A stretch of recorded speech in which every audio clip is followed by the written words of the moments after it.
Baca tulis dalam gelap oleh Luluk Alfia. Mentari pagi ini telah terlihat di ufuk timur. Sejuknya udara disertai butiran embun ikut menghiasi hati Naila yang sudah tak sabar menantikan sekolah barunya. Betapa tidak, hari ini adalah hari pertama Naila akan memasuki madrasah ibtidaiyah yang diinginkannya sejak masih bersekolah di Raudlatul Anfal. Kebetulan, ibunya juga telah lama mengajar di sana. Selesai bersiap-siap, Naila bergegas menemui ibu yang sedang memasak di dapur. "Ibu, tolong antarkan Naila ke sekolah sekarang. Kayaknya ini sudah siang deh, Bu. Nanti Naila takut terlambat." "Ayolah Bu," pinta Naila dengan tidak sabar. "Nak, sabar dulu ya. Ibu kan juga belum selesai memasak. Lagi pula, kamu tidak akan terlambat, ini kan baru hari pertama masuk sekolah setelah libur kelulusan, jadi belum belajar." Jawab ibu tenang. "Oh, begitu ya Bu. Baiklah Bu, Naila tunggu sampai ibu selesai memasak dulu." Jawab Naila mengerti. Setelah sarapan, ibu langsung mengantarkan Naila ke sekolah. Sesampainya di sana, teman-teman langsung menyambut Naila dengan riang gembira. "Hai, Naila, kamu sekolah di sini juga ya? Mari kita ke kelas 1 tempat kita belajar nanti," ajak teman-temannya sembari beramai-ramai menuntun Naila. Memang, Naila memiliki keterbatasan penglihatan sejak lahir.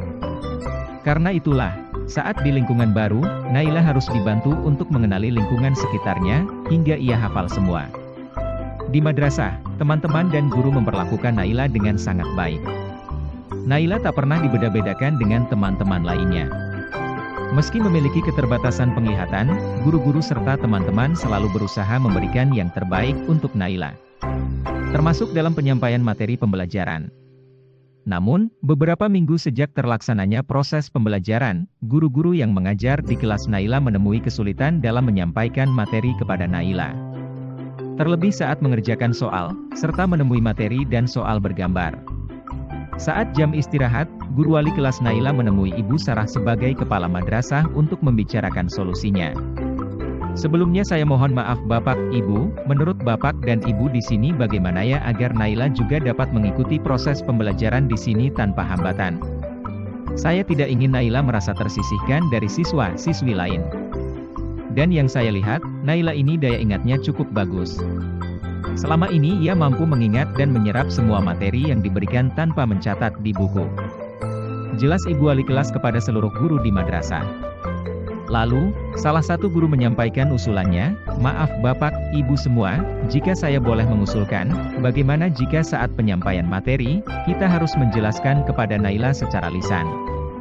Untuk mengerjakan soal hingga ujian semester, kita membacakan soal-soal tersebut. Lalu, kita cukup menuliskan berdasarkan jawaban Naila sendiri.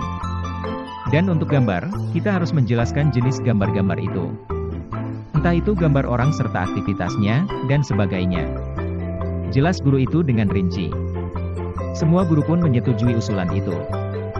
Dan akhirnya, sistem tersebut berjalan hingga Naila lulus madrasah. Suatu hari, tepat di jam istirahat kedua, datang serombongan guru-guru dari sekolah luar biasa yang berada di kota. Mereka bermaksud untuk mengajak Naila sekolah di sana. Karena, sekolah itu merupakan sekolah khusus untuk siswa-siswi dengan keterbatasan seperti Naila. Naila yang saat itu sedang bermain bersama teman-temannya segera dijemput oleh ibu wali kelas ke kantor guru. Lalu, diutarakanlah maksud kedatangan rombongan itu pada Naila. "Nak, Naila maukan sekolah di kota nanti di sana, Naila bisa belajar banyak hal, bahkan Naila juga bisa baca tulis sendiri." Jelas salah satu guru dengan tersenyum ramah. Susul dengan sodoran kertas yang berisi huruf-huruf timbul berupa titik-titik kecil dari guru tersebut. "Wah, bagus juga ya titik-titik ini. Tapi, bagaimana cara menulis dan membacanya ya?" gumam Naila dalam hati penasaran. Namun, Naila tidak langsung menerima tawaran mereka. Sebab, Naila masih belum memahami apa yang terjadi pada dirinya, hingga ia harus belajar dengan sistem yang berbeda dan sekolah di sekolah luar biasa itu. Walau begitu, akhirnya, Naila setuju untuk sekolah di sekolah luar biasa. Tetapi, ia hanya ingin mempelajari huruf-huruf timbul itu, sementara ia ingin tetap aktif mengikuti proses pembelajaran di madrasah seperti biasa. Ayah dan ibu pun menyetujui keinginan Naila itu. Keesokan harinya, ayah mengantarkan Naila sekolah ke kota. Sesampainya di sana, Pak Wahyu, guru yang akan mengajar Naila, langsung menyambut kedatangan Naila dengan riang gembira. Dan kebetulan, Pak Wahyu ini juga memiliki keterbatasan seperti Naila, sehingga bisa lebih memudahkan dalam memahami kebutuhan Naila. Pelaksanaan upacara bendera pun telah usai, Pak Wahyu segera mengajak Naila memasuki ruang kelas khusus tunanetra. Pertama, Pak Wahyu mengenalkan lingkungan sekitar, dilanjutkan dengan pengenalan huruf-huruf Braille. 3 hari kemudian, Naila telah memahami huruf dan simbol Braille tersebut dengan sangat baik, bahkan pelan-pelan Naila telah bisa menulis kalimat-kalimat sederhana. Pak Wahyu pun sangat senang dengan kesungguhan dan pencapaian Naila ini. Lalu, Pak Wahyu meminjamkan beberapa buku-buku bacaan Braille kepada Naila agar bisa dibaca-baca di rumah. Naila sangat senang sekali. Sepulang sekolah, ia langsung membuka buku-buku itu dengan tidak sabar. Setelah pelan-pelan berusaha memahami per huruf, per kata, per kalimat, hingga per lembar kertas buku dengan perabaannya, gembiralah Naila karena sudah bisa membaca dan menulis sendiri. Bahkan, ia sampai tidak mempedulikan situasi saat itu yang ternyata mati lampu lantaran hujan lebat.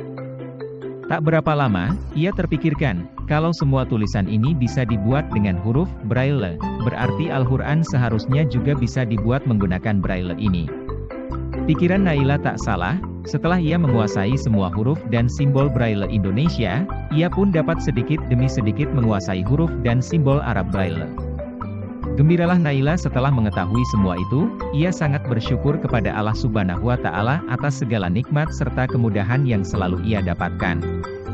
Sejak itu, Naila lebih rajin membaca buku-buku Braille yang dipinjamkan Pak Wahyu, terutama membaca Al-Quran.